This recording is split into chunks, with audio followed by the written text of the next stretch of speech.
Est-ce que tu es une baleine du jeu vidéo? Si tu dépenses une fortune dans des jeux type Pokémon TCG, Clash of Clans ou Dokkan Battle, il y a moyen que tu sois considéré comme une whale, une baleine en français. Dans le monde du jeu vidéo, les whales sont des joueurs qui dépensent massivement, le plus généralement dans des jeux free-to-play, c'est-à-dire accessibles gratuitement, mais dans lesquels il y a des achats intégrés. Mais pourquoi baleine? Eh bien cette expression est en fait tirée de la communauté du poker et du casino, utilisant un jargon aquatique pour classer les joueurs. Les poissons, ce sont des joueurs inexpérimentés.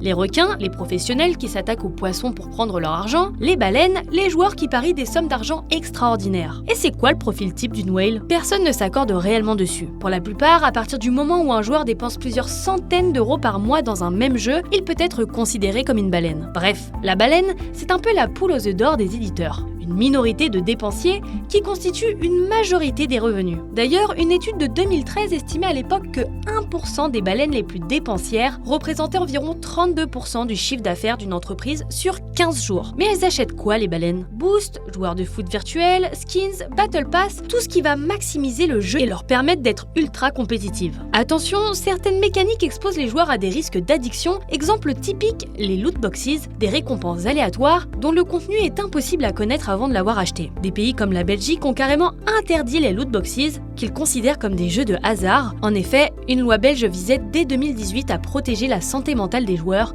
surtout des plus jeunes.